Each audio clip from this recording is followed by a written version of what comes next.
여러분, 풍수에서 집안에 물그림을 걸어두세요, 해바라기 그림을 걸어두세요 라고 말을 하는 이유는 무엇일까요? 아마 대부분의 분들이 그 그림은 번영과 재물을 만들어주는 그림이니까 그렇지 라고 말씀들을 하실 거예요. 그럼 여러분, 단지 그 그림을 집안에 걸어둔다고만 하여 재물운이 살아나게 되는 것일까요? 여러분, 그 그림을 집안에 걸어두라고 하는 것은 그 그림을 보고 늘 간절히 염원하고 또 갈구하라는 의미로 그러한 것입니다. 맞습니다. 여러분의 이 염원과 갈구함이 바로 여러분의 무의식적인 행동으로 이어질 것이니 번영이 찾아오게 된다는 의미로 그렇게 하라고 말을 하는 거예요. 그런데 여러분, 풍수라는 것은 시대에 따라 변하는 것입니다. 네, 예전에는 그 그림을 집에 걸어두는 것이 그 그림을 가장 많이 보는 방법이었지만 현대는 이것보다 훨씬 더 많이 볼 수 있는 수단이 있고 또 비싼 그림을 돈을 주고 사지 않더라도 누구나 이 비싼 풍수 그림들을 쉽게 가지고 다닐 수 있는 수단이 있다는 것입니다. 맞습니다. 바로 휴대폰입니다. 물론 휴대폰에 그냥 사진만 찍어둔다면 그 그림을 거의 볼 일이 없으니 이것은 풍수적인 의미가 전혀 없을 거예요. 하지만 여러분, 이 그림들을 휴대폰의 배경사진으로 설정해 둔다면 어떠할까요?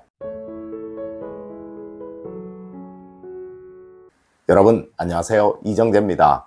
여러분들 중에 아마 휴대폰을 가지고 계시지 않으신 분은 없으실 거예요. 또한 대부분의 분들이 하루에 휴대폰을 적게는 수십 번, 또 많게는 수백 번을 열어보시기도 하실 거예요. 하지만 아마 이 휴대폰의 배경을 그림이나 사진으로 설정해 두신 분은 없으실 것입니다. 네, 여러분이 하루 종일 가장 많이 보는 것인데 말이죠. 여러분, 이제 이 휴대폰의 배경사진을 바꿔보세요. 아마 잘 모르시는 분들은 자제분들에게 물어보시면 아주 쉽게 가르쳐 줄 거예요. 물론 정말 쉽습니다. 맞습니다. 이것이 바로 가지고 다니는 풍수, 최고의 풍수 도구이며 또한 누구나 돈 한 푼 들이지 않고 최고의 풍수 그림을 늘 보실 수 있는 수단입니다.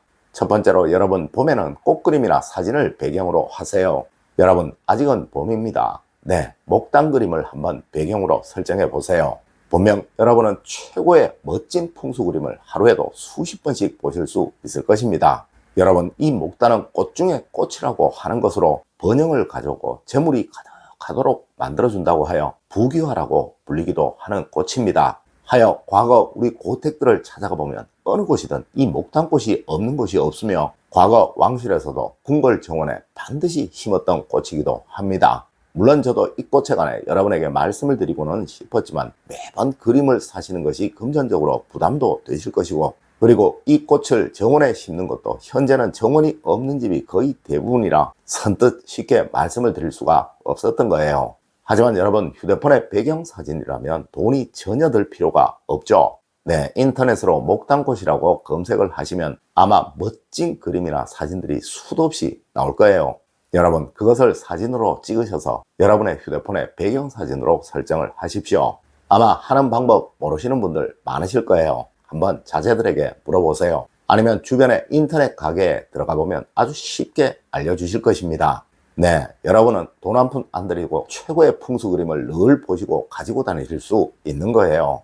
두 번째로 여러분, 여름에는 시원한 물이 흐르는 폭포 사진을 배경으로 하세요. 여러분, 여름에는 화기가 강하여 반드시 차가운 기운이 필요한 것입니다. 네, 동양학은 무엇이든 조화와 균형이 있을 때 그 기운이 가장 좋아지게 된다라고 말을 하는 학문이니까요. 물론 이 조화와 균형이 깨어지기라도 한다면 그 기운은 가장 나빠진다고 말을 하는 학문이기도 하죠.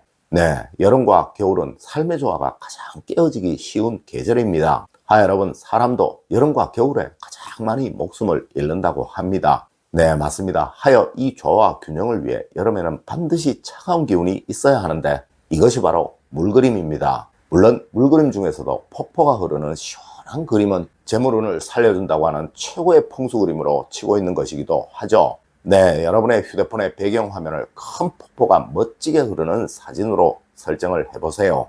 그리고 그것을 휴대폰을 열 때마다 보십시오. 분명 아주 멋진 기운이 여러분을 찾아올 것이며 이것이 여러분을 번영하도록 만들어 줄 것입니다. 세 번째로 여러분, 가을에는 해바라기나 푸른 하늘을 배경으로 하십시오.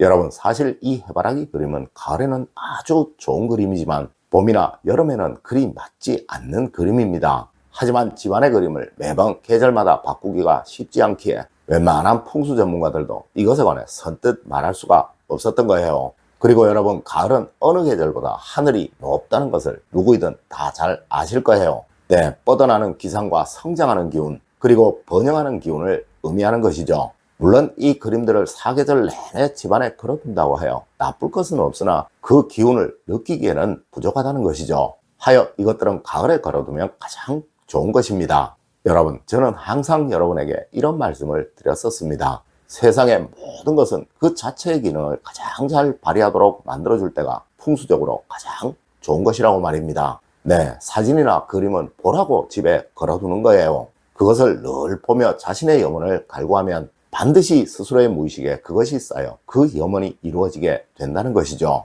여러분, 휴대폰의 배경 화면으로 이 그림들이 있어도 이것을 자주 보시게 되면 오히려 훨씬 좋을 수도 있는 것입니다. 네 번째로, 여러분, 겨울에는 가족 사진을 배경으로 하세요.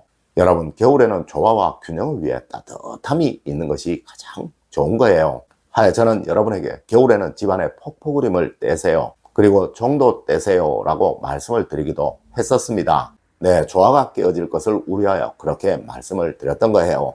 여러분, 세상의 모든 사진 중에서 가장 따뜻한 사진이 바로 가족 사진입니다. 네, 겨울에는 반드시 가족 사진을 휴대폰의 배경사진으로 하십시오. 분명 여러분에게는 멋진 운이 살아나게 될 것이며 여러분의 삶의 균형이 깨어지는 일은 절대로 없을 것입니다.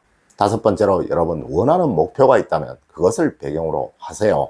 여러분, 제가 지갑 속에 목표를 넣어가지고 다니세요, 또 행운의 징표를 넣어가지고 다니세요 라고 말씀을 드렸던 이유는 바로 그것을 매일 보시며 또 간절히 원하시라는 의미로 그렇게 말씀을 드렸던 거예요. 물론 이것을 더 자주 보면 자주 볼수록 그 염원은 여러분의 무의식에 더 많이 전달이 될 것이고 이로 인해 여러분의 목표는 더 빨리 이루어지게 되겠죠. 여러분, 이것이 바로 여러분의 휴대폰의 배경 사진입니다.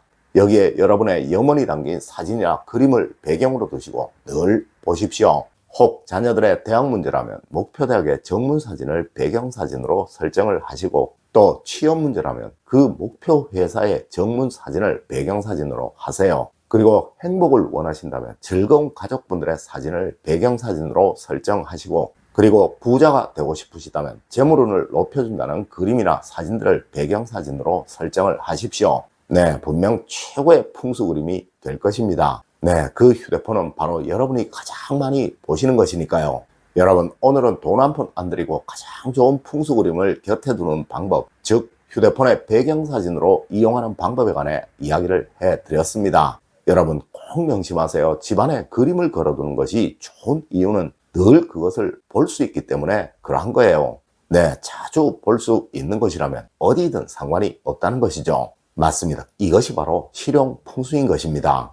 여러분, 오늘 제가 알려드린 이야기 꼭 명심하셔서 늘 행복과 사랑이 함께 하시는 여러분이 되시길 기원드리며 오늘의 이야기를 마치도록 하겠습니다. 늘 올바른 학문과 올바른 지식을 여러분들께 전하도록 노력하겠습니다. 여러분, 긴 시간 감사드립니다. 감사합니다.